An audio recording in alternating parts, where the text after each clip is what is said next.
Yo, ¿para dónde se mira? Para allá, ¿no?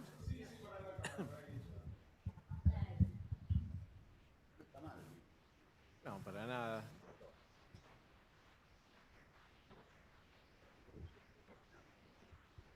Bueno, buenas noches a todos los presentes en la escuela y a los del Zoom, también integrantes, compañeros de trabajo del psicoanálisis. Bueno, es un gusto participar de una reunión más de lectores, en este caso con la puesta a discusión y de diálogo de un libro de dos psicoanalistas, compañeros, miembros de la escuela, Santiago Deus, Martín Trigo, Corte y Empalme, Lo real del síntoma. Como lectores, tenemos el gusto y el honor de tener a Viviana San Martín, Benjamín Don, que van a participar de sus lecturas, como de todos los presentes aquí y en la escuela y de manera virtual. Bueno, una vez más, disfrutar, luego el brindis de la puesta en acto del dialogar. En este caso, un libro, insisto, de una generación más joven de autores, eso es a celebrar. Valoro este libro por la dimensión del riesgo de ponerse a discutir cuestiones clínicas y teóricas en el límite de ciertas encrucijadas, de cuestiones a seguir trabajando, difíciles de esclarecer, dilucidar. Y del lado de lectores, también una nueva apuesta que me atrevería a decir como una práctica de la Lange en extensión, por cuanto este libro es escrito luego de un seminario, es decir, una palabra practicada a modo de oralidad, luego de cantada como escrito a través del libro y ahora retomada nuevamente en la oralidad, el diálogo y el debate. Así que bueno, celebro participar con ustedes en este dispositivo. Bueno, empieza Viviana. Bueno, buenas noches. ¿Se escucha bien ahí? Bueno, muy contenta de estar acá en la escuela, con todos los colegas y los otros colegas que están en el Zoom. Sí, me parece que la botella, que no corre riesgo. Bueno, agradezco la invitación al Cártel de Publicaciones y en especial a Marcelo Eses, que me cursó la misma y me transmitió el funcionamiento del dispositivo, el cual me resultó de lo más interesante. Me entusiasmó y me puse entonces manos a la obra. En realidad, yo ya lo había leído el texto, me acompañó durante la pandemia, ¿no? Porque tuvo además ese plus, ¿no? De que fue publicado en ese momento tan particular que vivimos. Así que me entusiasmó también porque me había gustado, por suerte, el texto y entonces ahora le pude dar una segunda vuelta.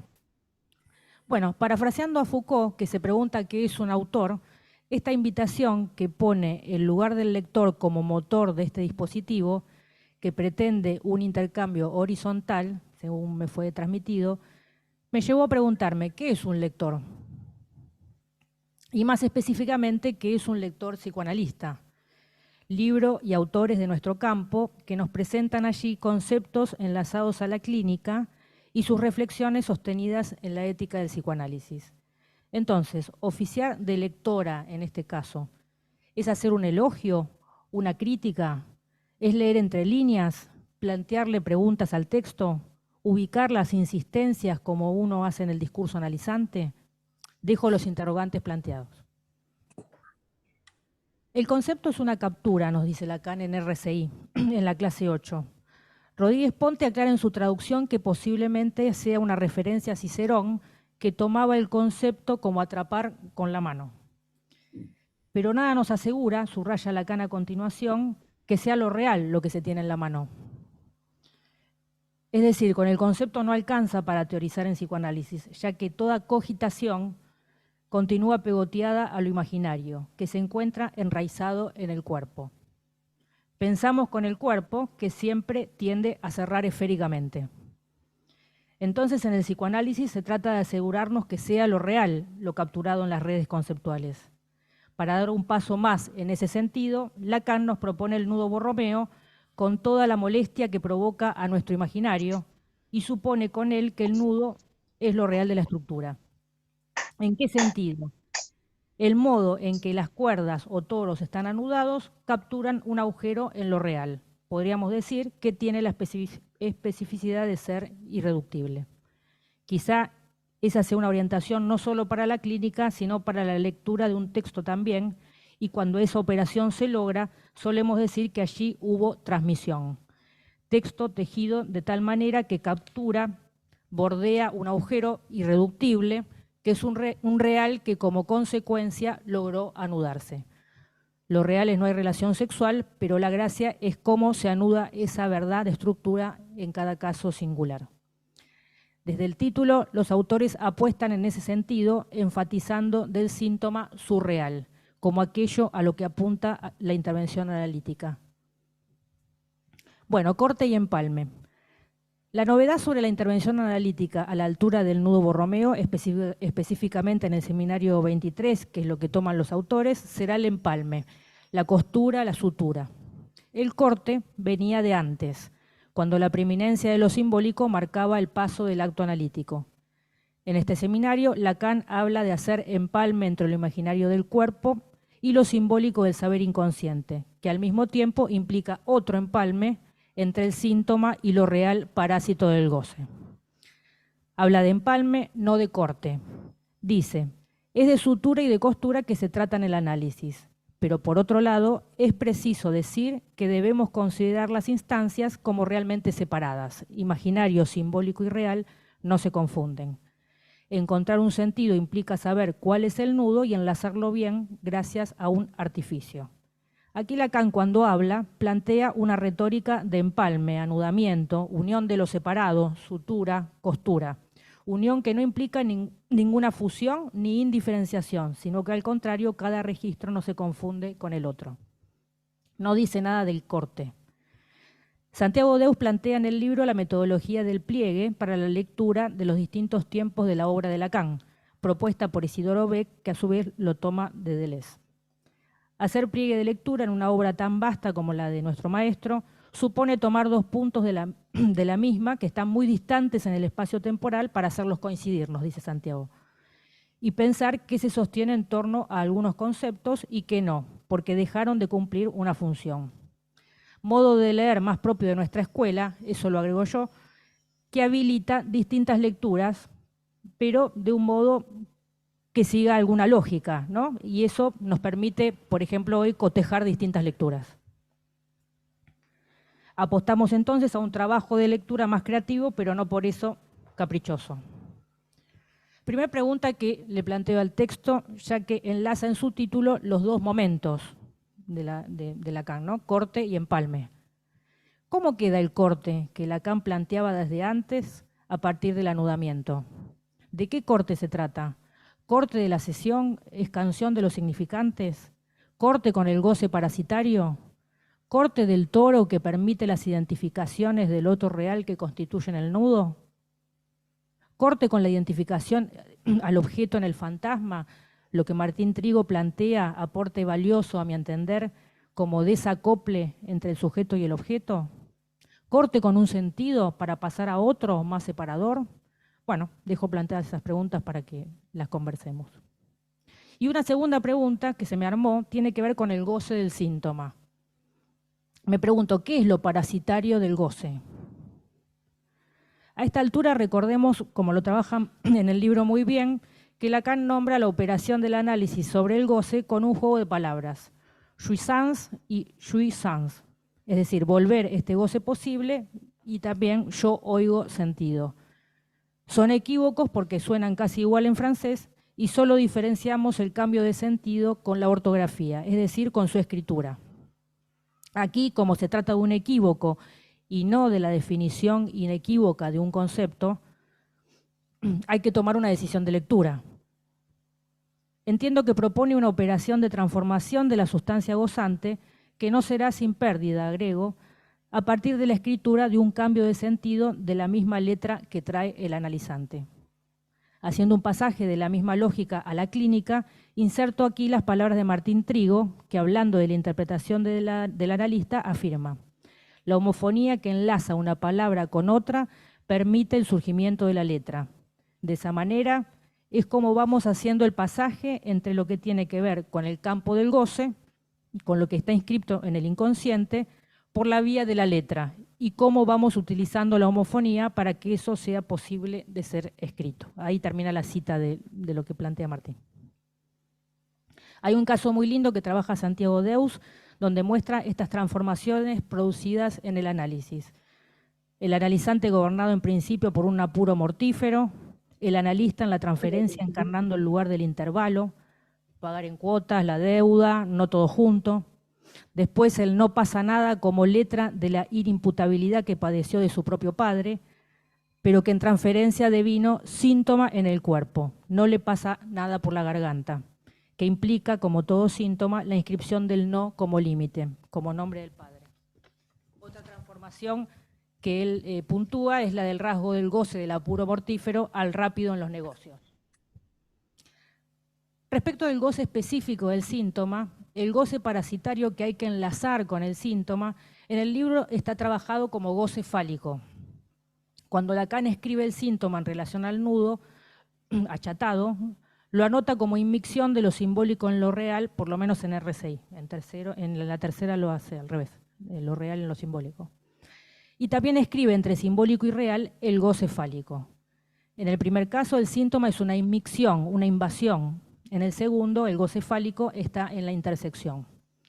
Pero en la intersección solo tomamos en consideración dos registros, simbólico y real, letra y goce.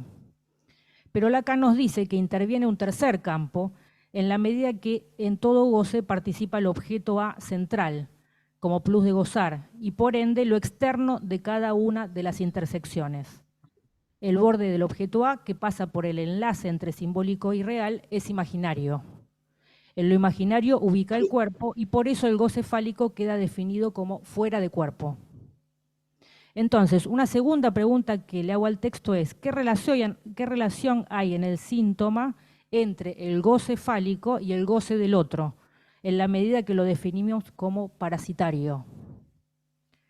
Recordemos que no hay goce del otro, pero es un resorte de la estructura que hace falta que se escriba como inexistente y que Lacan lo ubica en el nudo entre imaginario y real. Que no haya goce del otro, es decir, que se escriba, es lo que le da consistencia nada más y nada menos que a lo simbólico. Ahora bien, ¿qué es lo parasitario del goce? Me insiste esa pregunta. ¿No llamamos en la clínica de la neurosis goce parasitario que carcome al sujeto al goce del otro? ¿No aparece el síntoma cuando el goce fálico es sostenido como absoluto en lugar de que el falo esté operando como marca de la falta? ¿No implica esa ostentación de goce fálico sostener al mismo tiempo el goce del otro? ¿No tenemos que incluir el fantasma en esa articulación? El fantasma como el borde imaginario que cubre el objeto A, en el caso en que ese borde esté escrito, ¿no? Creo yo que hay neurosis donde falla esa letra. Si pensamos el goce fálico como punto triple y no como intersección entre dos registros, implica también su enlace con lo imaginario como existencia, lo que está por fuera y a la vez sostiene. El síntoma no irrumpe cuando el goce fálico se ostenta, es decir, se sostiene que existe como posible otro goce absoluto en el fantasma. Quizá por eso los empalmes sean dos. Bueno, planteo esto para discutir con qué serían los dos empalmes. Bueno, sí. Sí. Sí. No, que sea una lectura que siga alguna lógica, ¿no? Puede haber distintas lecturas y las podemos cotejar, y eso es un debate, supongo yo, pero no caprichosas, digamos, ¿no? Sino que sigan alguna lógica que se pueda fundamentar, ¿no? En esa lectura. En tanto, bueno, Lacan muchas veces define conceptos más inequívocos y muchas veces trabaja con el equívoco que implica una interpretación, ¿no? En ese sentido. Bueno, paso la palabra. A ver si lo puedo poner acá. Ahí está. Me dicen si escuchan. Bueno, yo he anotado algunas cuestiones, no he hecho un escrito. No me gusta últimamente. No, bueno. Sí, digo que, bueno, en primer lugar, gracias por la invitación y felicitaciones por el libro. Me parece que está muy bien que la gente joven, entre ellos yo, escribamos, que escriban y que el psicoanálisis progrese a través de la escritura. Bueno, voy a aprovechar para decir algo que el otro día dije, pero quiero volver a decirlo en el retorno. Es responsabilidad de los analistas, quiero decir, síntomas va a haber siempre. Y es responsabilidad de los analistas que el psicoanálisis perdure. Con escrituras, con actos como estos, me parece que si no, pueden venir los cognitivos, los sistémicos, la psicología del yo, las religiones, los evangelistas, todos a acoger los síntomas que el parletre o el sujeto manifiesta. Que haya psicoanálisis es responsabilidad de los analistas. Que la respuesta a los síntomas sea el psicoanálisis es nuestra responsabilidad. Entonces, bueno, y esto es una muestra del trabajo. Y yo quiero decir, porque me dijeron que diga lo que me provocó el libro, ¿no?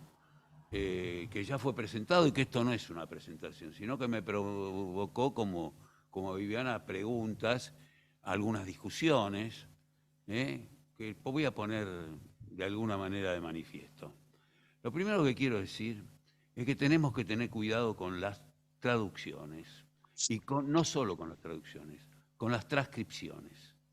Quiero decir que así como Lacan puede variar, como recién traía Viviana, el nudo de la tercera, con el poco tiempo después, el nudo de RCI, y una cosa es la inmicción de lo real en lo simbólico y otra cosa es la inmicción de lo simbólico en lo real. Y ahí tenemos que no tener lecturas caprichosas ni lecturas ingenuas. Tenemos que decidir cuál es nuestra decisión sobre qué invade qué. Que no es lo mismo que la invasión sea de lo simbólico que la invasión sea de lo real. Es absolutamente cuestiones, da resultados totalmente diferentes. Y como de Lacan tenemos escritos que él constató con su firma, después tenemos interpretaciones varios pintos, qué sé yo. Las interpretaciones, por ejemplo, Rodríguez Ponte hizo un trabajo maravilloso y tenemos casi todas las traducciones gracias a Rodríguez Ponte. La biblioteca se llama Ricardo Rodríguez Ponte, y Miller tiene otras interpretaciones. Y en el caso de Miller yo creo que están claramente dirigidas a lo que él quiere transmitir, a lo que es su interpretación. Yo no sé si escucharon que Miller dice, lo puedo nombrar acá porque cuando hay mucho público no lo nombro, digo el yerno, pero Miller dice que Lacan habla por su boca. No sé si lo escucharon eso. Él dice que por su boca habla Lacan. Entonces yo le quería preguntar si es chirolita. Si es chirolita. Porque quiere decir que la verdad de Lacan la dice él, pero a mí me parece que es chirolita. Porque voy a decirlo más concretamente, no se analizó nunca. Se analizó un año con Bellman y terminaron peleados. Y bueno, tengo que decirle también que yo empecé la práctica psicoanalítica mucho antes que él. Incluso en un mal momento le induje a él que empiece a trabajar como analista. Creo que fue una equivocación de la cual me arrepiento, pero fue personal la cuestión. Pero bueno, quiero decir, hay que tener cuidado con las versiones que tenemos de los seminarios, porque Lacan mismo, él con mucha libertad se contradice y le importa un pito contradecirse. Pero nosotros a veces leemos religiosamente y entonces por ahí leemos lo que dice tal texto, tal seminario, y no a veces es lógico que de alguna manera el texto funcione de amo, y entonces si alguien dice una cosa, lo sigan. Es un peligro. Y si tenemos que, de alguna manera, hacer lecturas no caprichosas, lecturas lógicas. Entonces, esto es la primera cuestión de que quiero decir sobre las lecturas. Después, el tema fundamental, si bien habla de corte y empalme, y como dice Viviana, de corte hablan menos, hablan más de empalme, pero son temas grosos, y todos los capítulos son sobre lo real del síntoma, tomados de distintas instancias. Lo primero que quiero remarcar es que es mi interpretación, pueden no estar de acuerdo, pero entre síntoma y síntoma hay diferencias. Y muchas veces en las traducciones se toma que Lacan dice que el fin del análisis es la identificación al síntoma. Y es un error. Lacan dice eso, yo no sé si eso fue lo que entendió el que transcribió, o porque vieron en francés suenan parecidos, y entonces yo digo no, síntoma y síntoma son dos cosas distintas. Por algo hizo todo un capítulo de síntoma, y síntoma es algo que me acordaba hace poco que Lacan toma o en RCI o en este seminario de síntoma, donde dice que el neurótico no sabe qué hacer con su saber inconsciente, con su saber, y por lo tanto hace síntomas. Los síntomas es no saber qué hacer con el saber que lo habita. El saber que nos habita nos lleva a hacer síntomas. Eso lo dice Lacan, creo que en RCI, si no me equivoco en este momento. En cambio, el síntoma es un modo de anudamiento. Es una manera con que se anuda la estructura. Yo creo que quiero señalarles, me parece que no está del todo claro esta diferenciación en el texto. Por ahí a mí se me pasó. Pero creo que hay que tener en cuenta que tomemos el caso de que ustedes traen en el texto, que es el nudo de la tercera, donde aparece lo real invadiendo lo simbólico, que es una connotación, yo creo que es al revés, pero en el nudo de sea lo que fuera, el síntoma está en relación al goce fálico, de un lado o del otro. Yo creo que está con la invasión de que en el núcleo del síntoma está lo real. Y lo simbólico viene a tratar de dar cuenta de ese real que nos habita. Después, si tengo tiempo, voy a decir lo que yo pienso que es lo real. Lo voy a decir ya. Lo real es esta reunión. Esta reunión que estamos todos acá sentaditos, esta es real. Después hablamos, además. Y además nos vemos las caras, para decirlo, están los tres anudados. Pero esta situación es real. Después nos vamos de acá y si queremos relatar lo que pasó, eso ya es simbólico. Relatamos algo, pero siempre está anudado. Porque cuando relato también el relato mismo es real, aunque el contenido sea simbólico.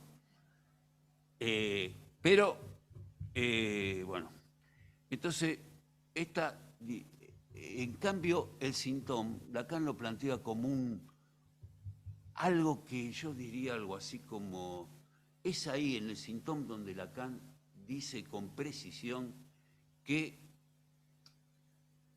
lo real que él inventa es la respuesta sintomática con TH, de síntoma, a la elucubración freudiana del inconsciente. donde dice que la elucubración freudiana del inconsciente depende o está en relación, como quieran, al nombre del Padre. Y el nombre del Padre, eso es Dios. Entonces, quiero decir esto, por ahí si me voy de tiempo avísenme, porque puedo hablar. Esto no quiere decir que el nombre del Padre no sirve, como pensarían algunos de otras escuelas.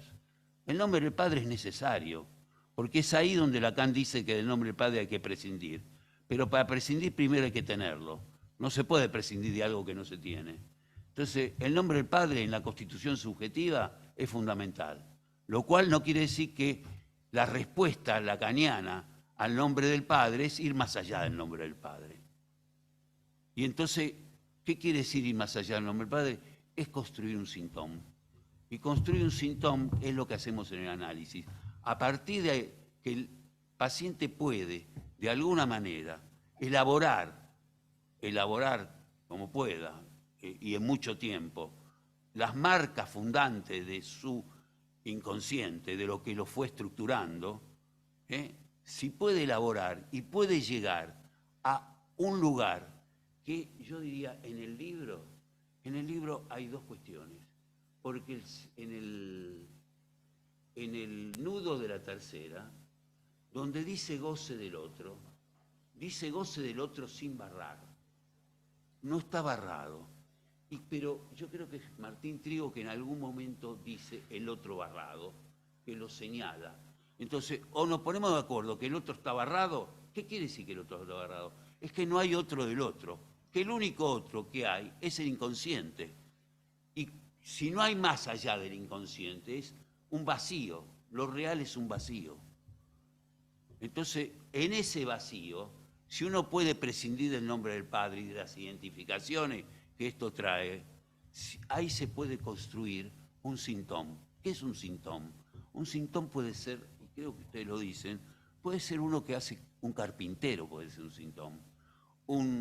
Bueno, está el Joyce como ejemplo, que ustedes lo trabajan extensamente, pero no hay que ser Joyce. Nosotros con nuestro trabajo, eso es el saber hacer. Uno es no saber hacer con los síntomas que lo habitan, con el saber que te habita, y otro es un saber hacer. Savoir y faire, eso es un síntoma. Savoir y faire con el síntoma. ¿Qué quiere decir esto? Construir algo. Nosotros trabajamos de psicoanalistas y suponemos, por lo menos en principio, que sabemos hacer. ¿Qué quiere decir sabemos hacer? Sabemos lo que es la transferencia, sabemos que no es dirigir la vida de los pacientes, sabemos escuchar. Es un saber hacer con nuestro propio inconsciente y, por supuesto, con saber borrarnos y dejar que el único sujeto sea el analizante. Entonces, quiero decir esto, quiero decir que entonces, cuando Viviana habló del goce del otro, yo agarré el lapicito que me prestó acá Marcelo para escribir, que hay que tener en cuenta la posibilidad de que el otro esté barrado. Barrar al otro es prescindir del Padre o de alguna manera ir más allá del inconsciente. Barrar al otro es que cada uno haga su propia vida, como pueda, como pueda. Y cuando Lacan dice, la femme c'est le symptôme, cuando dice la femme c'est le symptôme, la femme, o una femme, digamos, porque la femme no existe, cada una, quiere decir que el hombre se puede anudar a una mujer. Puede ser que la mujer sea un síntoma que te dé dolores de cabeza, que te haga la vida imposible. No es ese el síntoma. Cuando la fama es el síntoma, es que encontraste a alguien con quien anudaste tu estructura para seguir adelante. Cuando algunos dicen, yo puedo decir, la musa inspiradora, o una mujer con la cual uno puede sostener una vida, y con la cual uno puede gozar. Porque vuelvo a esto y con esto voy a parar.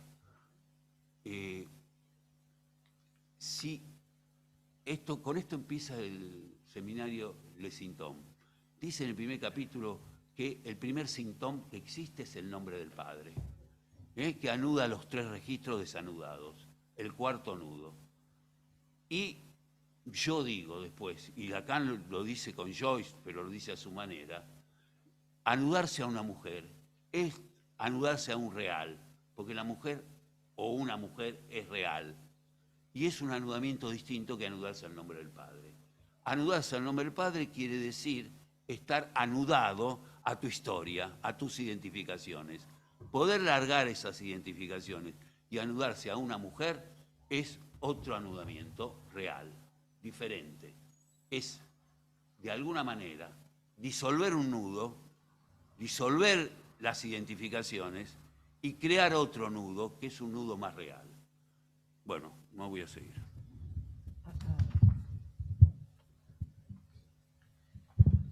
Bueno, muchísimas gracias a los lectores que vamos a seguir dialogando. Para empezar el debate, digamos, los intercambios, propongo que tomen la palabra los autores a la luz de cómo vienen leyéndose en este segundo tiempo su propio libro, ¿no? ¿Qué les causa? ¿Y qué han escuchado estos lectores? ¿En qué acuerdan y en qué no? Para empezar el diálogo y el intercambio.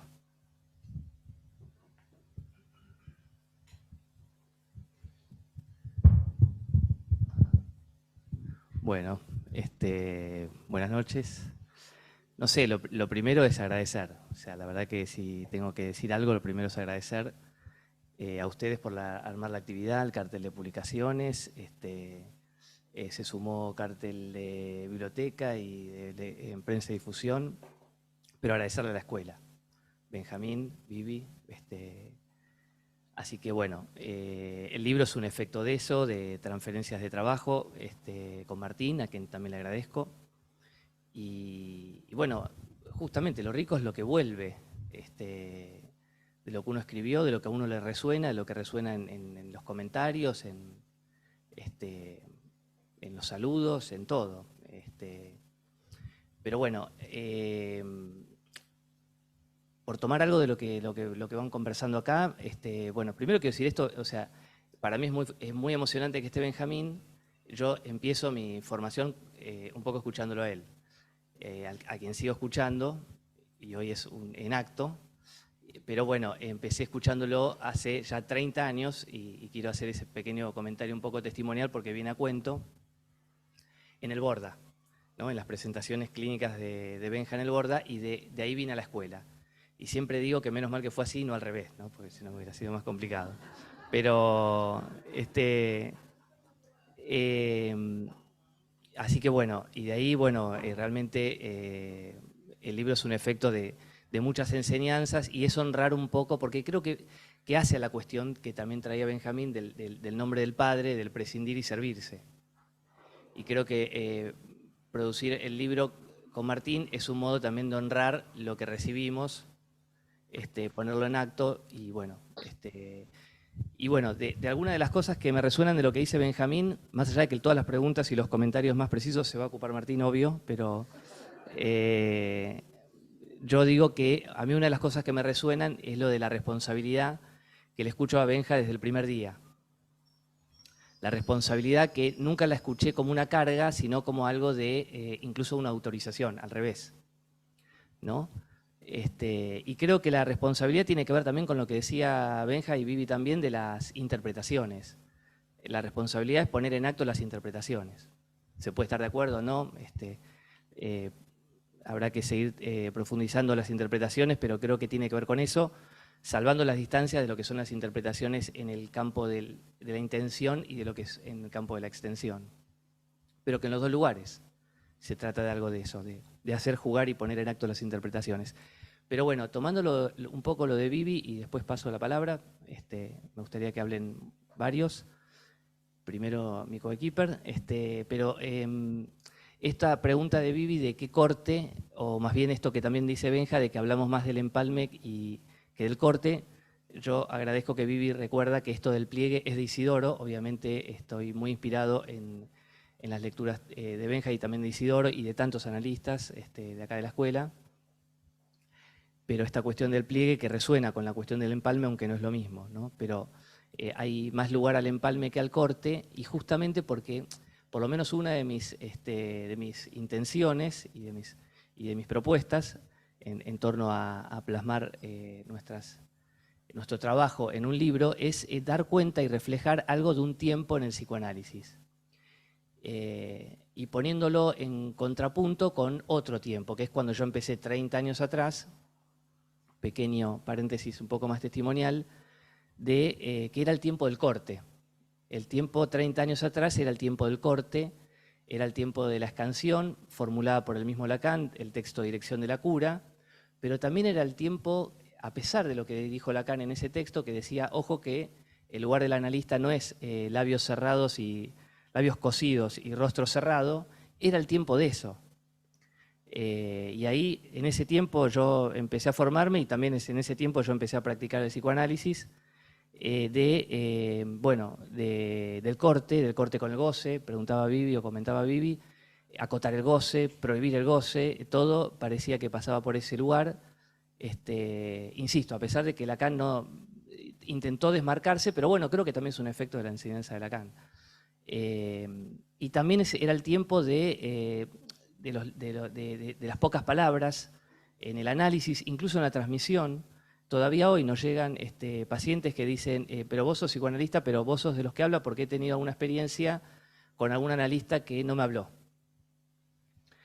Creo que abrevar en estos textos de Lacan o en estas formulaciones de Lacan, como las que están en el seminario 23, pueden situarnos en otro tiempo en el que podemos estar en el psicoanálisis, que tiene que ver, que a lo mejor Corte y Empalme, en el soporte del Nuevo Borromeo, permite reflejar otro tiempo, ¿no? Un tiempo donde se hace lugar también a la cuestión del empalme,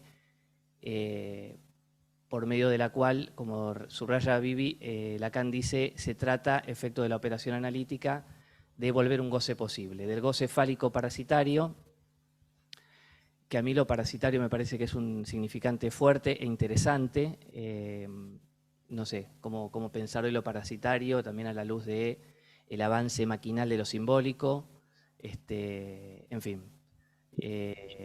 Y también el avance de los virus, ¿no? Pero bueno, da para eso, para otro momento. Pero esto de que me parece que refleja otro tiempo, esta dimensión del corte y del empalme, y esta cuestión de que efecto de la operación analítica es volver un goce posible. Eso es un poco lo que intenté desde mi lado reflejar un poco con el estilo del libro y con la propuesta, con la idea del libro. Y cuando me encuentro con que alguien le hace eco, me siento más realizado en esa apuesta, ¿no? Bueno. Bueno, buenas noches. Bienvenidos a los que están en el Zoom también. Gracias por participar. Y me sumo a los agradecimientos que hizo Santi, uno a uno, y sobre todo a ustedes dos que están acá, Benja, Vivi, gracias por la lectura, por los comentarios. Y bueno, sí, en principio, ¿qué vuelve de haber escrito el libro, ¿no? De haber escrito, ¿qué viene en las lecturas? Preguntaba Marcelo. Y es como si vos, por lo menos en mi experiencia, cada tanto te fuera cayendo alguna ficha en relación a qué estuviste haciendo ahí, ¿no? ¿Por qué estabas ahí? ¿Por qué diste ese seminario? ¿Por qué después se te ocurre escribir, pasarlo al escrito? Y bueno, por supuesto, agradezco muchísimo a Santi esta posibilidad de trabajar juntos, de intercambiar, porque siempre es un impulso. Y cada vez más, por ejemplo, en esta etapa, se acentúa para mí que lo que pusimos en juego ahí es una cuestión que Santiago menciona recién, que tiene que ver con el tiempo, con los tiempos en los que se lleva adelante la clínica, porque el móvil inicial, por lo menos que a mí me tomó para poder hablar de esto, es que efectivamente el síntoma es ético, que en estos tiempos donde todo tiene que estar resuelto, y donde todo tiene que encuadrar en el discurso del amo, en esta época me parecía que poner de relieve lo valioso del síntoma en la clínica psicoanalítica en relación a lo que produce y a lo que hace hablar, etcétera, también es una convocatoria a la abstinencia del lado del analista y no llevarlo a los pacientes a producir nuevamente a partir del psicoanálisis supuestamente nuevos objetos para tapar la falta, sino poder interrogarse y producir a partir de esa interrogación. Para mí era muy importante en ese momento poder poner el síntoma de relieve. Y también hubo sesgos tomando estos tiempos de la enseñanza de Lacan y aparte desde el primer Freud, y bueno, nos dimos un gusto bárbaro porque pudimos andar por todos lados, ¿no? Con Isidoro charlamos muchas veces y hacemos algún silencio cuando hablamos de lo valioso que es el texto subversión del sujeto, por ejemplo, ¿no? Y decimos, bueno, esta propuesta de Isidoro de hacer el pliegue, de tomar de ahí, y eso también es una de las cosas que me vuelve, digamos, que me queda marcada en la relectura del texto, ¿no? La posibilidad de poner en diálogo distintos momentos de la obra de Lacan y de Lacan con Freud, etc. Una experiencia me parece que tiene que ver con hacer algo también en acto en relación a lo real, digamos, es como hacer algo con eso, hacer algo con ese real, compartiéndolo acá con mi amigo, con mucho gusto. También eso me queda constancia cada vez, ¿no? Bueno, algo fue realizado ahí para mí y tiene que ver con haber dado el seminario y con haber escrito el libro. Y volviendo un poco al planteo de lo que traen, me parece muy interesante lo que trajo Vivi, por ejemplo, ahora, ¿no? Que me sorprende porque es así, me parece que en el libro hay algún deslizamiento a ubicar el goce parasitario, identificarlo mucho con el goce fálico, me parece que sí, y me parece muy interesante esto de ponerlo en diálogo, esto del goce parasitario en relación al goce del otro, ¿no? Ahí hay una cuestión que tiene que ver con que la significación que obra en el goce fálico tiene un anclaje en el objeto del fantasma. O sea, el objeto del fantasma es productor de lo que se coloca como goce en el goce fálico. Entonces, ahí hay una relación entre el goce fálico y el goce del otro, donde el sujeto está digamos, llevado puesto por eso, para decirlo de alguna manera, ¿no? Me resultó muy, muy interesante eso. Y Benjamín, nada, yo también en el Ameguino tuve la suerte de ser concurrente del Ameguino, y escuchar a Benjamín cuando nos venía a hablar allá, y uno de los enlaces con mi transferencia con la escuela freudiana, y Benjamín, su transmisión, y un gustazo que estés acá. Y sí, lo que pasa ahí, Benja, que el pensamiento, no sé si es admisible, pero es que hay algo que tiene que ver con el síntoma que en el trabajo del análisis, a lo largo del análisis, adviene como la arquitectura que puede producir entonces un síntoma. Es como que de allí viene la posibilidad de producir un síntoma, ¿no? Yo te devuelvo esta pregunta. Si vos pensás que la posibilidad de construir un síntoma no tiene que ver justamente con el punto, ¿no?, donde hay el síntoma está tratando de hacer algo con el goce, entonces si no es un poco, y mismo la lógica en que Lacan lo lleva también, ¿no?, si no es justamente pudiendo colocar el síntoma en su justo lugar, como lo hace Lacan, ¿no?, con una fuerte apuesta, digamos, al síntoma como interrogación, como interpelación, como superficie dadora de palabras, de posibilidad de laburo analítico. Si no es el goce que está fijado ahí, si no es con ese goce con el que el síntoma se puede, si no es con ese goce el que está en el síntoma, con que en el síntoma se puede entonces hacer otra cosa y forjar un nuevo nudo, ¿no? Bueno, yo voy hasta acá porque ya hablé mucho.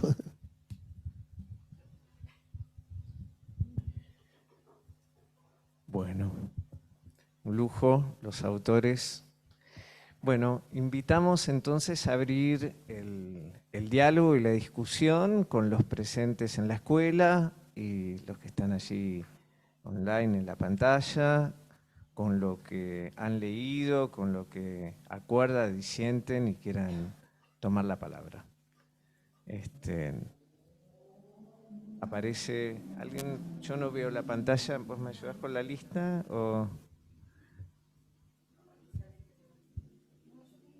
Dale. No, quería comentar una cuestión que te escuché recién decir en relación a la ética, ¿no? Y me acordaba cuando Lacan en televisión dice que la ética está en relación al bien decir y que se produce en acto en un discurso del psicoanálisis, en un discurso analítico. Si es solamente ahí, ¿no? Me parece que esta mesa pone en acto algo que se produce, tal vez es un deslizamiento, pero es algo que se produce en relación a un bien decir, que se trata de atrapar, pero que no lo podés atrapar porque está, como dijo Benjamín, hay un real, pero cuando lo querés asir, eso ya no es eso, ¿no? Por un lado esto, y por otro lado, me preguntaba si tuvieran que volver a plantear el libro a partir de haberlo presentado, de haber transcurrido la pandemia, ¿qué hubieran cambiado? ¿Qué piensan que hubieran modificado o no? ¿No? Eso. ¿Hay alguien allí? No, todavía no, ¿no? No.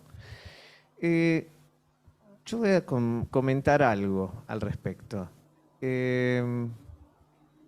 Debatiendo un poquito con Benja algo de lo que se encontró y no se encontró el texto. Yo encuentro, personalmente, desde mi lectura, que ustedes establecen justamente lo que viene planteando también Martín, que en los límites del síntoma, del despliegue del síntoma, se encalla con algo, con la dimensión que ustedes lo venían trabajando desde las primeras clases y primeros capítulos, sobre un núcleo irreductible, el núcleo del ser, ¿no? Hay algo ahí, núcleo elaborable del goce, también en la tercera, hay allí algo que encalla, un goce que no puede reducirse a cero y que, por lo tanto, no hay vaciamiento absoluto de goce, y luego, ¿no?, en ese camino del discurso del otro, metafórico, de la retórica, algo ahí hace un tope, ¿no? El camino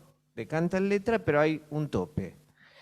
Y por otro lado, ahí quedan las antesalas de si el síntoma no queda convocado a hacer algo con eso, al igual que la dimensión del no hay relación, ¿no? El no hay relación y es la dimensión del un eso irreductible, me dio las pistas de que ahí estaría cierta antesala de la dimensión del hacer nudo, porque también es un hacer nudo, y hacer síntoma como una de las posibilidades.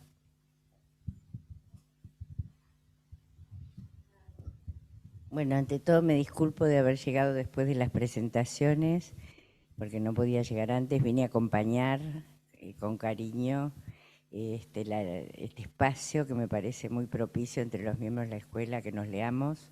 El libro lo leí, oportunamente lo conversé, no tuve oportunidad de conversarlo con vos, Santiago, pero conversé con Martín algunos puntos que me interesaron debatir, así que no lo voy a traer ahora porque además no lo repasé para hoy. Pero creo, la lectura del libro, no la repasé para hoy, sé que me quedó unas ganas de seguir trabajando con ustedes el tema del nudo de 3 y del nudo de 4, porque abunda más el de 3 que el de 4, pero creo que el libro tiene el valor, no de esas introducciones a Lacan que leíamos antes y leía la gente antes de ponerse a estudiar Lacan, sino de bajar de una manera muy didáctica problemas que no quedan desmerecidos para trabajar también entre colegas.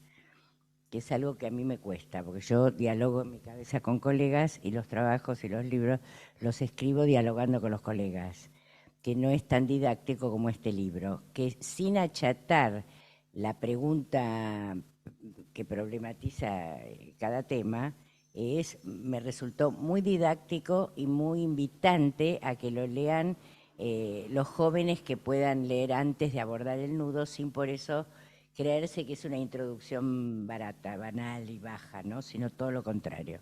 Así que quería subrayar eso, que me parece muy valioso de lo que hicieron.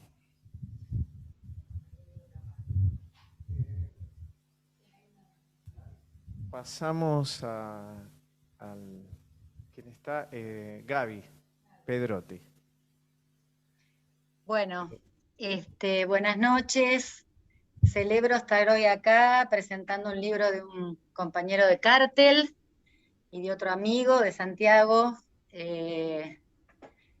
Y celebro, como dije antes, este espacio en donde intentamos construir un espacio de intercambio entre lectores, ¿no? Por eso me gustó muchísimo, Vivi, tu planteo.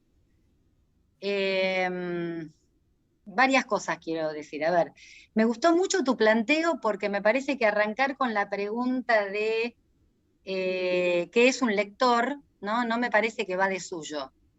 Y creo que va en consonancia un poco con el libro, porque el libro va, como dijo recién Eva, va preguntándose cosas que son muy complejas, me parece, o que parte de preguntas muy complejas, y que sin achatar va pudiendo encontrar un modo de decir que yo creo que sigue honrando, como dijeron Santiago y Martín, a quienes han sido sus maestros y los padres del psicoanálisis, pero también, me parece, ponen a jugar una clínica que tiene que ver con este tiempo, con esta generación, y me parece que eso es recontra valioso, ¿no? Que no es estar en contra de, sino poder llevar a la práctica de la escritura una práctica clínica que tiene que ver con este tiempo. Pero lo que me gustó lo que me pareció interesante de la cuestión del lector, es que a mí me parece que una de las cosas que se pierde y que va en desmedro del psicoanálisis es que yo creo que el lector tiene que dejarse tomar por el efecto de lectura, quiero decir por el inconsciente. Me parece que una de las cosas que hace al lector es que se deje tomar por el efecto sorpresa, y que a veces lo que por lo menos a mí me pasa cuando escucho algunas posturas psicoanalíticas es que nos desviamos hacia cuestiones filosóficas del psicoanálisis, donde podemos decir muchas cosas de un texto que leemos, pero me parece que el analista lo que tiene de diferente con el filósofo es que se deja tomar por el efecto inconsciente que eso produce, que ese discurso produjo en él o en ella o en quien lee. Quiero decir que si yo escucho que las preguntas de Viviana son preguntas que el texto le hizo a esa analista, y que son preguntas que, como dice Edmond Javés, si toda pregunta es parricida, es porque en algún punto rompe algo del sentido con el que uno hasta ese momento venía. Es un instante donde aparece algo de, uy, esto no lo venía pensando así, esto cambia mi orientación, ¿verdad? Entonces, si esto cambia la orientación con la que yo venía pensando algo, el libro me dice algo, ese texto me está diciendo, y me hace trabajar. Entonces, recupero esa posición de que volvamos a preguntarnos qué es un lector en todas las instancias, ¿no? En todas las instancias, en la clínica en intención y en la clínica en extensión. Y entonces pensaba, por ejemplo, ¿cómo podemos pensar el corte y empalme en la extensión? Entonces yo los escuchaba y decía, claro, porque una de las cosas que me sucedía cuando los escuchaba es que esto, ¿no? Hay cosas que ya pensé, hay cosas que nunca pensé, y hay cosas que leyendo el libro de Martín y de Santiago, volvía a pensar que no las había pensado así, que su forma de pensarlas me incitaban a mí nuevas formas. ¿Se entiende? Digo, pero que en la extensión, me parece que a diferencia de la intención, digo que en la extensión a veces nos es difícil esto, ¿no? Como que el corte nos genera pelea, quiero decir, cuando aparece un real, para mí el corte es la aparición de un real, o sea, aparece algo imposible de ser entendido o de ser comprendido, bueno, nos peleamos o nos enojamos y nos cuesta como hacer entrar esa otra forma en la que el otro encamina su forma de transmitir, ¿no? Y el empalme como esa manera nueva de decir o de recubrir algo, ¿no? Pero bueno, me queda esta pregunta igual, ¿no? ¿Cómo poder pensar el corte y el empalme en la extensión? Creo que en ese sentido el trabajo que Marcelo remarcaba con respecto a que el trabajo de los chicos fue pasar de un trabajo oral a un escrito y volver ahora, ¿no? Me parece que ese movimiento valoro ese movimiento donde ustedes construyeron una obra que tal vez pueda ser una obra que sigue diciendo, ¿no? Una obra que sigue diciendo en la medida que haya lectura. Pero que haya lectura no es contar el libro, que haya lectura para mí es convocarnos al efecto que tiene, por ejemplo, modos en los que se dicen las cosas, que Santiago tome la cuestión del pliegue, que digo, me llega el modo en que cada uno de ustedes tomó la cuestión del corte y el empalme. La palabra desacople que también me encantó, ¿no? ¿Cómo es esto del desacople entre sujeto y objeto? Cuando hacen aparecer la poesía, pero no la poesía como la poética en el sentido de lo subversivo del sentido. Cambiar algo de sentido porque lo dicen a la manera en la que ustedes creen que allí hay una verdad. Eso para mí hace vivir el concepto. Entonces el concepto no está capturado en términos de que está preso en los maestros, está vivo en la forma de decir de cada uno de ustedes. Bueno, esto es lo que para mí es el espíritu, nada, eso. Gracias. Gracias. Bien.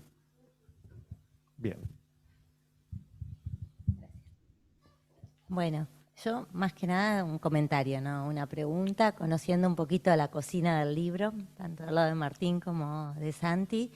Para mí es un libro que tiene mucho corte en el sentido de mucho filo, de mucha filiación, ¿no? De filo entre dos amigos que desde la transferencia de trabajo y de codo a codo y de pensar juntos pudieron llevar adelante este proyecto. Filo con la historia del psicoanálisis, con los maestros, con los que están viniendo, y en eso me parece que tiene algo muy valioso el libro, que es el compartir secuencias clínicas de ustedes, reales, ¿no? Que eso es un acto de mucha generosidad, poder dejarlas por escrito, y eso, me parece que es un libro con filo en ese sentido, ¿no? Que tiene corte con filo y con veneno del psicoanálisis, de ese que nos hace avanzar. Así que bueno, eso como un pequeño comentario y un gracias. Sí, cómo no. Bueno, los felicito por el libro. Les quería hacer una pregunta porque el libro tiene una particularidad, ¿no? Que es el pasaje, digamos, de algo que fue oral, ¿no? Fue un seminario vuelto libro, digamos, ¿no? Entonces, el análisis también es una práctica oral donde se producen efectos de escritura. Entonces yo les quería preguntar qué les pasó a ustedes con este pasaje, ¿no? Del haber sido una experiencia de la oralidad a la escritura.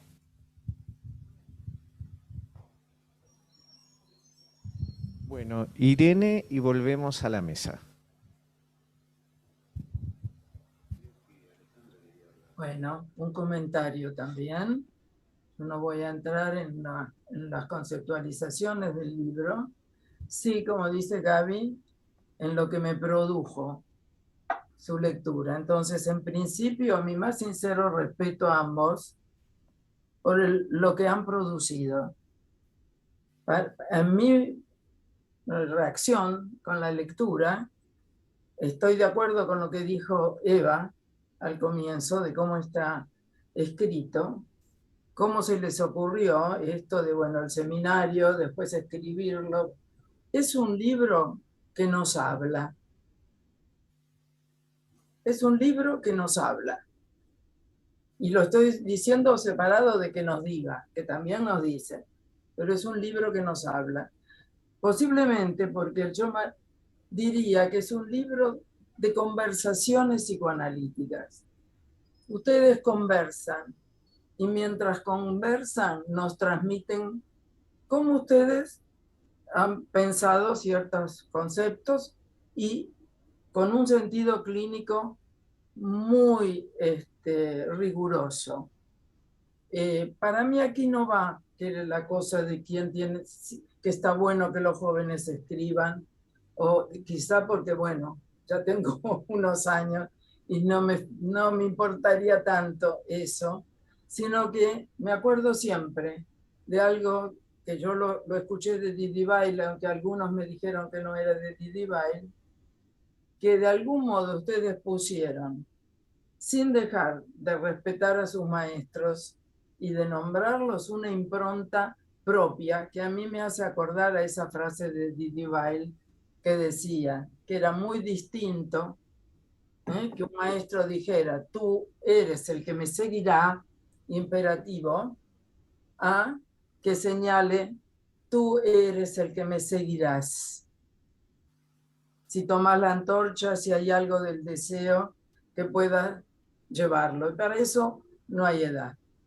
Lo felicito.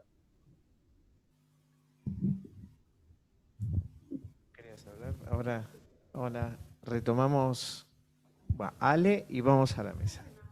Bueno, en primer lugar, felicitarlos y agradecerles que estén hoy acá, que hayan generado este espacio al Cártel de Publicaciones, que es un espacio riquísimo, porque volver a leer y volver a hablar de lo leído me parece que siempre produce cosas nuevas, siempre. Yo quiero seguir en la línea de lo que estaba planteando Irene y Elizabeth. Me parece que pensaba, ¿no? Coincido con esto que planteaba Irene respecto de la rigurosidad y me parece que es un libro que hace transmisión, no solo en esta interlocución, sino en cómo ustedes pueden transmitir lo que han de alguna manera aprendido, ¿no? En lo que se han formado, en la práctica que tienen. Pero pensaba en relación a esto que planteaba Elizabeth recién, que me parece que hay un punto en donde no hay pasaje entre el seminario, lo digo porque en nuestro libro con Ana Casalla, Silvia García Espil y Adriana Wenger, a nosotros nos costó mucho escribir, pasar, si se puede decir pasar, algo que fue dicho a algo que es escrito. Y creo que no hay pasaje, que ahí se produce un salto y se produce una nueva producción y ustedes se vuelven lectores de lo producido, porque para realizar eso es necesario, yo lo pienso de ese modo, de cierto acto, y en un acto no hay pasaje. Así que les agradezco esta transmisión.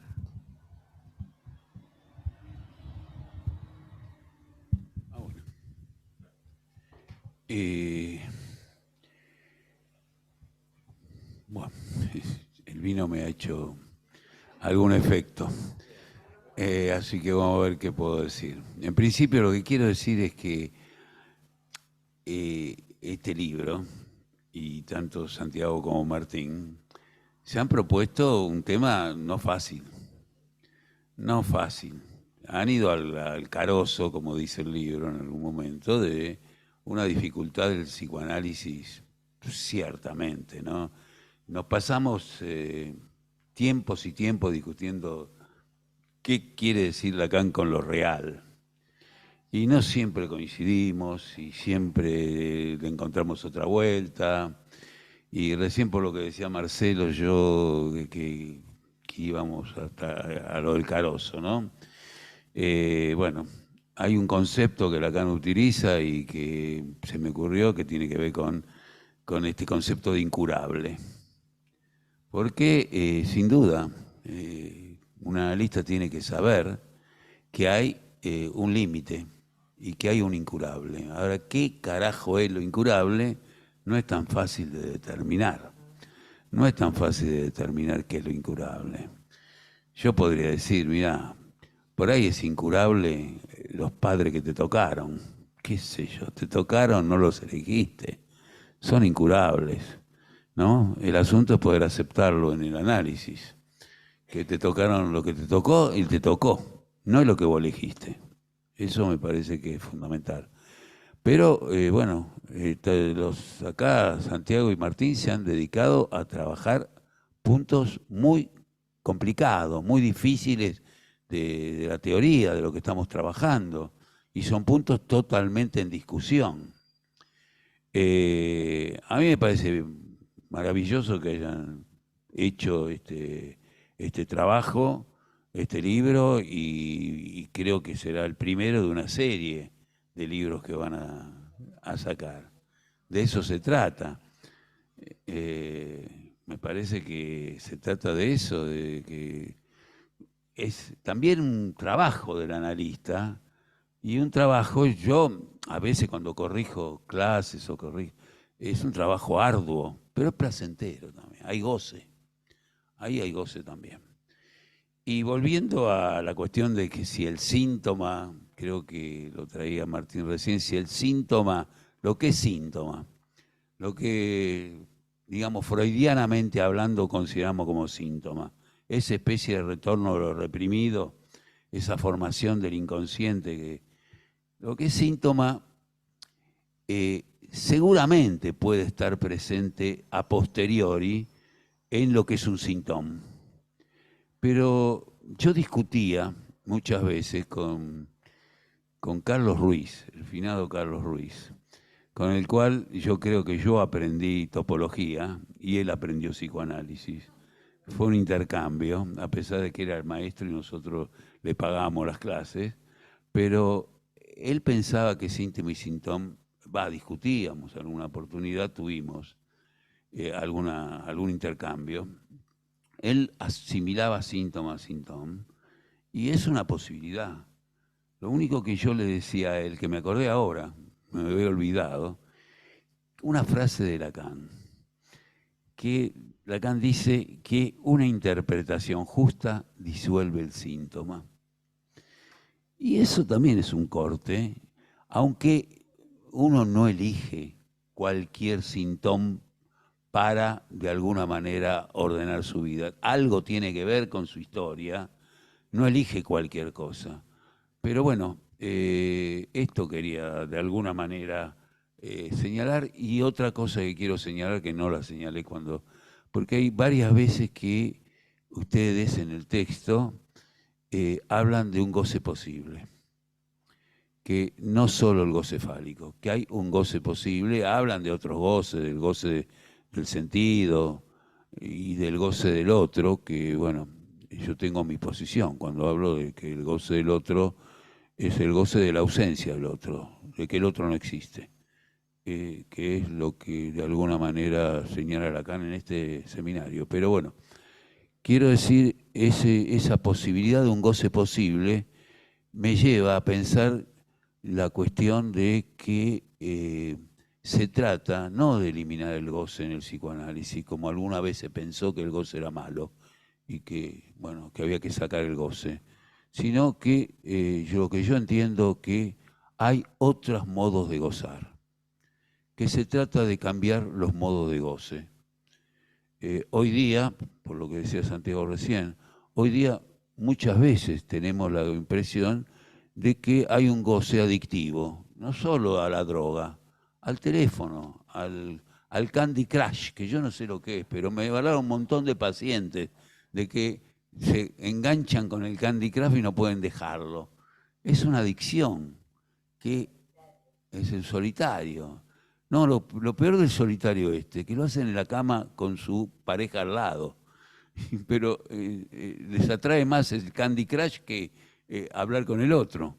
Y eso es lo que nos genera la modernidad. que el teléfono te absorbe. Sí. El tercero en discordia. Lo metes en la cama.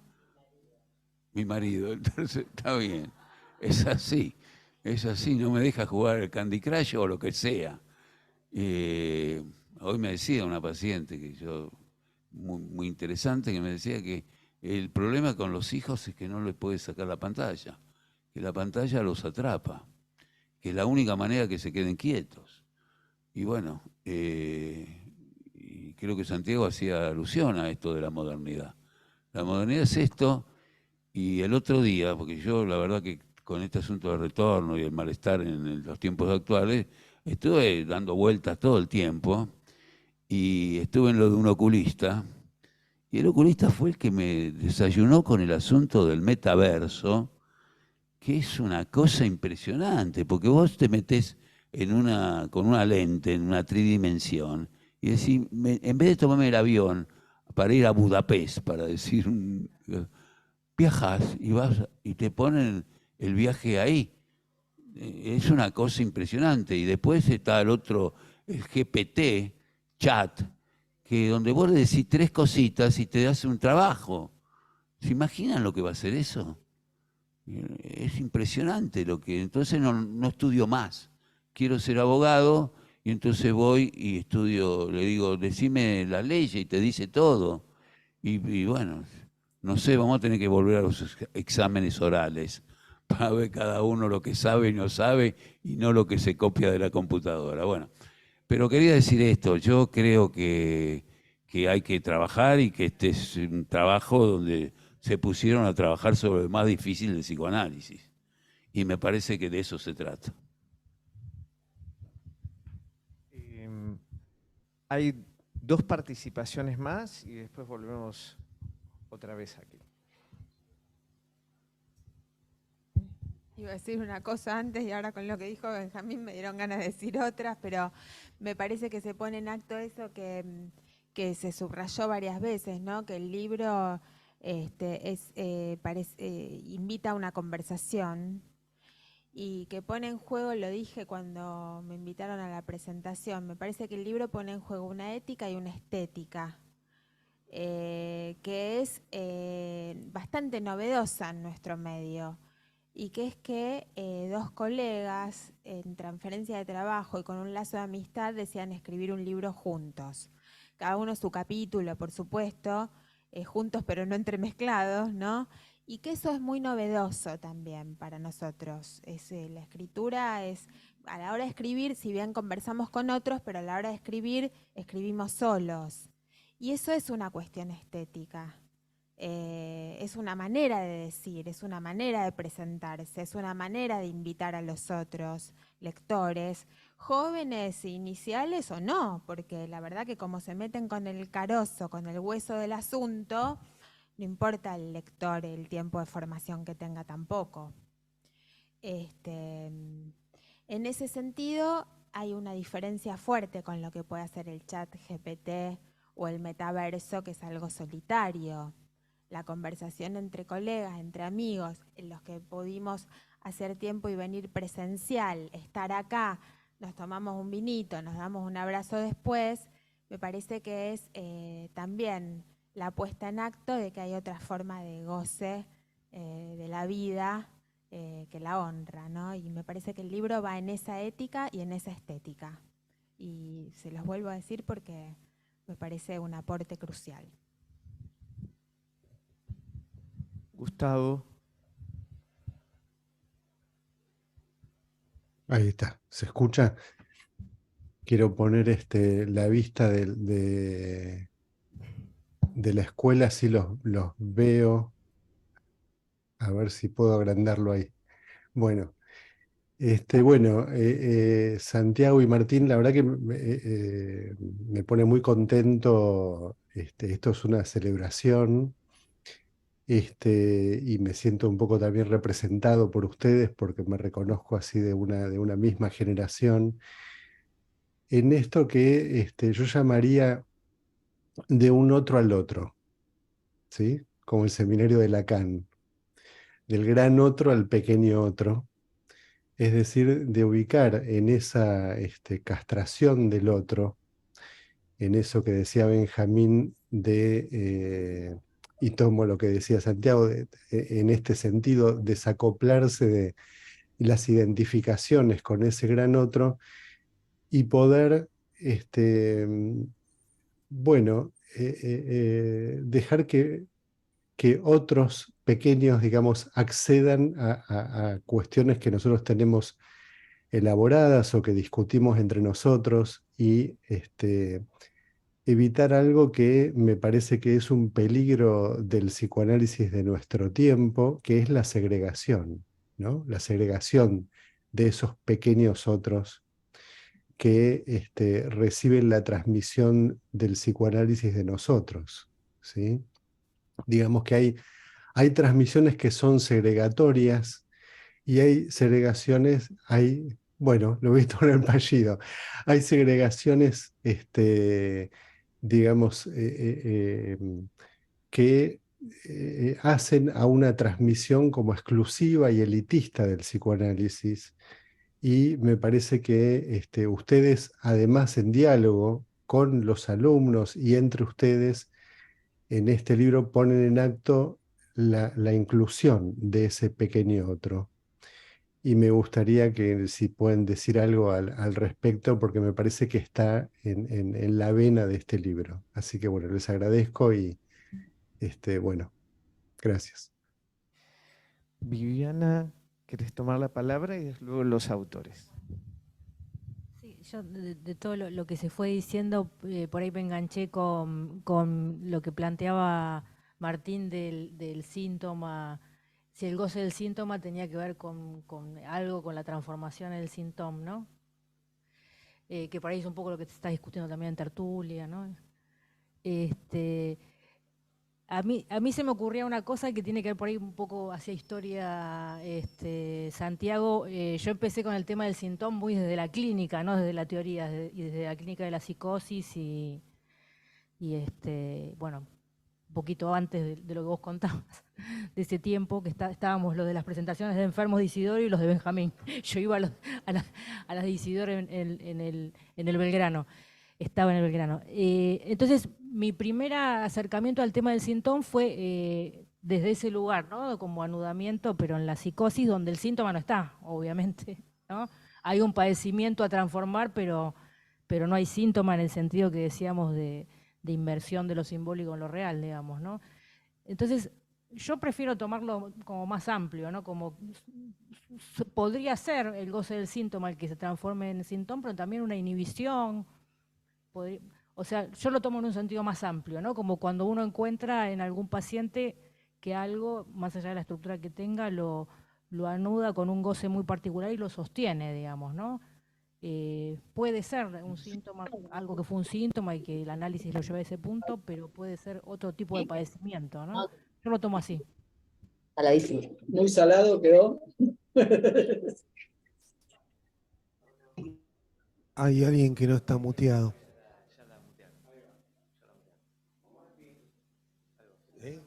¿Sí? Bueno, sí, yo estoy, digo, hay algo que a mí me entusiasmó mucho, esto del síntoma, más allá del fantasma, cuando trabaja la cuestión en Joyce en relación a la herejía de Joyce, ¿no? Entonces, para mí es desde el síntoma lo que me hizo hablar un poco en ese espacio, a mí me marcaba mucho eso, digamos, ¿no? Como hay un más allá del fantasma en la producción del síntoma.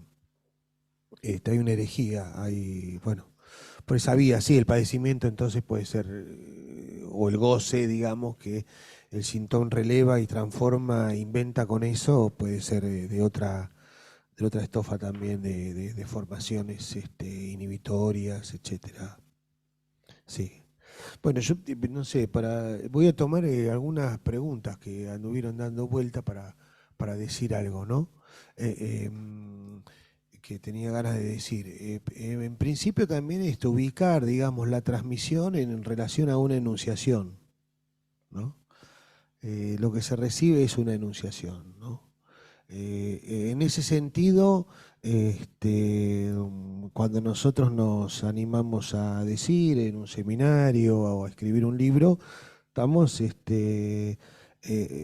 tomando la enunciación que nos fue transmitida también, ¿no?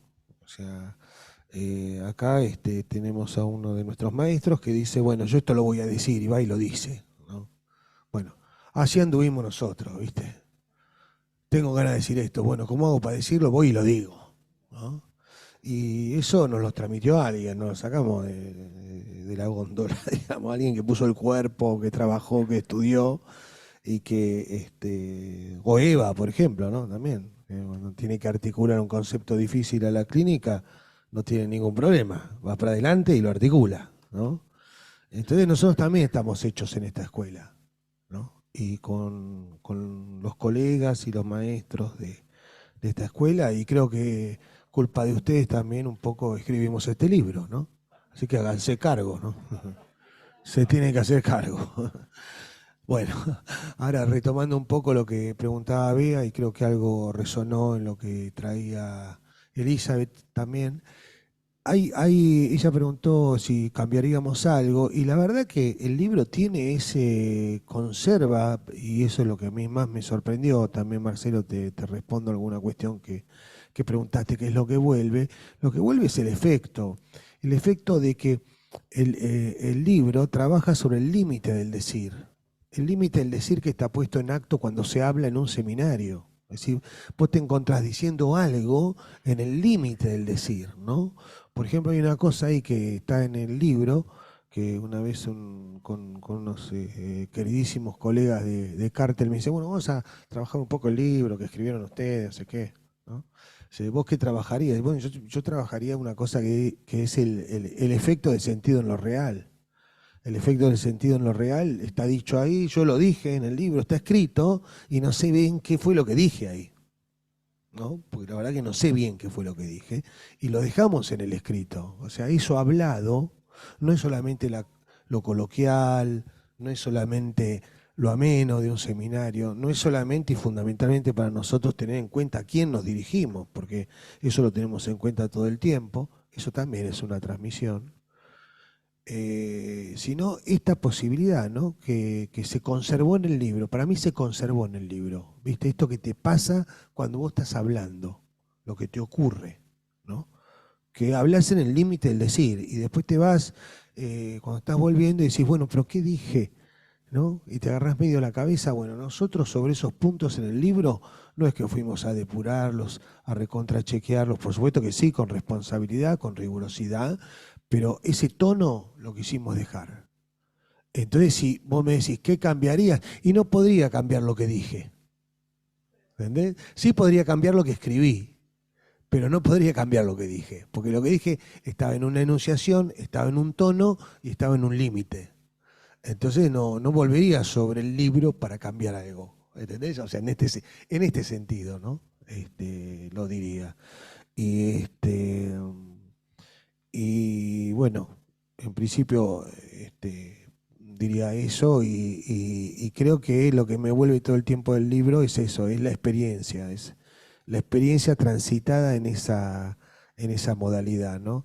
Eli, no sé si te contestó algo, pero me parece que va por ahí, digamos, que se conserva. Nosotros dijimos, bueno, vamos a hacerlo conservando lo coloquial del seminario, porque tratando de que ese ambiente se trasunte en la escritura, y después lo que me doy cuenta es que en realidad lo que se conserva ahí es lo que pasa cuando uno está en un seminario y está intercambiando, ¿no?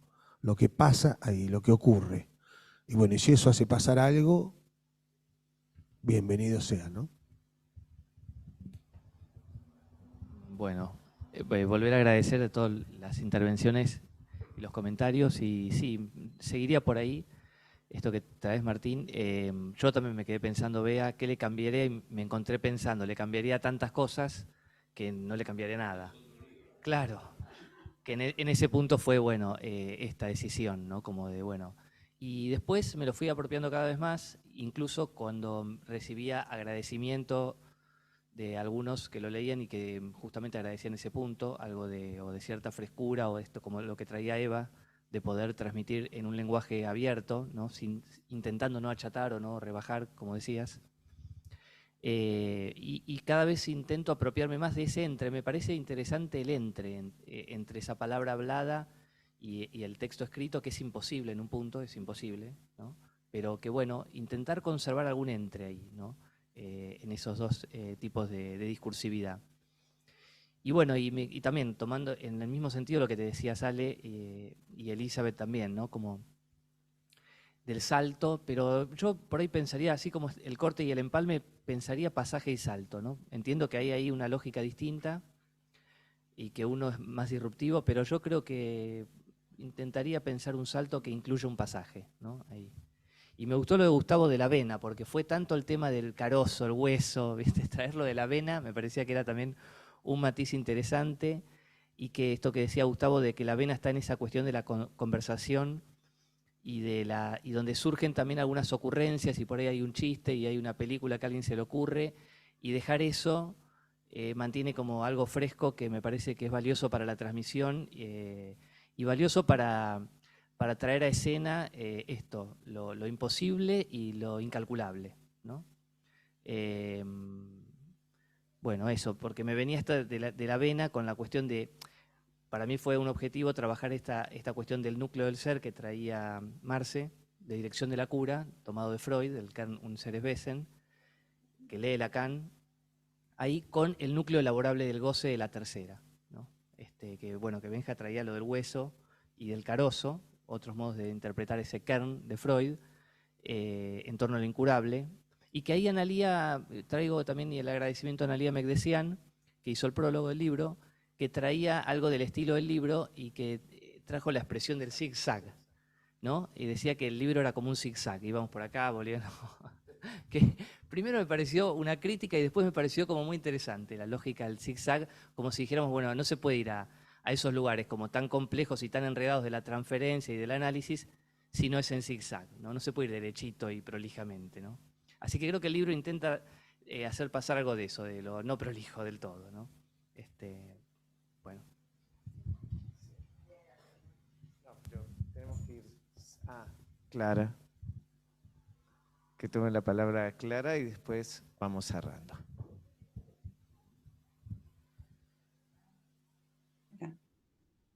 Bueno, buenas noches a todos. A veces decir gracias la palabra parece totalmente evacuada de sentido, ¿no? Porque no alcanza. Primero el cártel de publicaciones, que cada vez que tengo ocasión lo subrayo y lo resalto, que han generado este espacio de lectores que le da vida, recobra vida el papel en el sonido de las palabras de todos los lectores, los autores, el público, nos hacen partícipe de un texto que ya está en papel, pero nos hacen partícipes de tal forma que uno se siente como parte del texto, porque adquiere textura este diálogo, y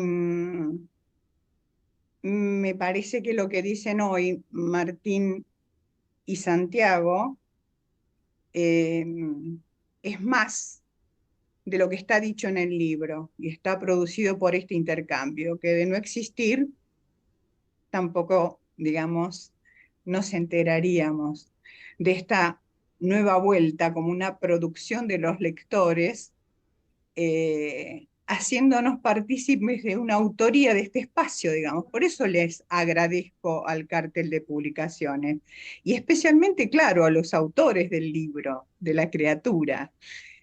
Coincido con todas las cuestiones que han dicho, y agradezco verdaderamente la lectura que aporta Viviana y lo que ha dicho Benjamín, porque nos comprometen un hacer escuela, porque Martín decía, bueno, háganse responsables, o sea, nos hicimos en esta escuela. En verdad, creo, y voy a tomar tus palabras, Martín, hacemos esto, haciendo escuela, y ustedes también son responsables de hoy hacer escuela de este modo. así es que se los quiero agradecer mucho, y hay muchas cuestiones que me dejan, digamos, pensando. Y algo que yo se lo escuché decir a Eva Lerner hace muchísimo tiempo, y creo que más de una vez te sentirás muy contenta, feliz, Eva, de que existan posibilidades como esta de que nos leamos. Eva decía, es que pasa, ¿qué pasa? Que no nos leemos, producimos y no nos leemos. Y estábamos de acuerdo. Y resulta ser que este dispositivo hace que compartamos estas lecturas y bueno, viste, nos leemos. Así es que bueno, me queda decir nuevamente muchísimas gracias y que se renueve la apuesta de lectores una y otra vez y muchas veces más. Muchas gracias. No estoy ahí para brindar, pero bueno, salud. Bueno, para ir cerrando, algunas palabras que me provocó este encuentro. Bueno, trabajo y oficio de este arte hacer, ¿no? de analista, cómo soportar este lugar de inconsistencia, ¿no? que el libro también transmite en el buen sentido, entre el acto logrado, el acto fallido, el nudo logrado, el nudo fallido, lo que alcanza para decir, lo imposible para ser dicho, lo que trae Benja la responsabilidad del psicoanálisis en cada época para que el psicoanálisis perdure, la apuesta permanente ante los goces epocales, ponerse a la altura para hacer síntoma. Y me parece que, el oficio del analista es hacer síntoma en algún punto, porque es una y otra vez hacer algo con eso en los límites del decir, orientado ahí con los goces, digamos, parasitarios, para hacer un goce de esos goces parasitarios, un goce posible para ser vivido, ¿no? Y me parece que nunca alcanza, ¿no? Nunca alcanza la producción teórica, los avances clínicos, y hay que renovarlos una y otra vez. Y me parece que estas prácticas de lo que está escrito y lo que está por ser escrito, ¿no? Estos horizontes abiertos y los encuentros, bueno, celebro aquí estar presente con ustedes y la producción. Agradezco la presencia de todos, a Benja, a Vivi, Martín, Santiago acá y todos los presentes. Y bueno, seguiremos en este dispositivo de lectores y hasta la próxima.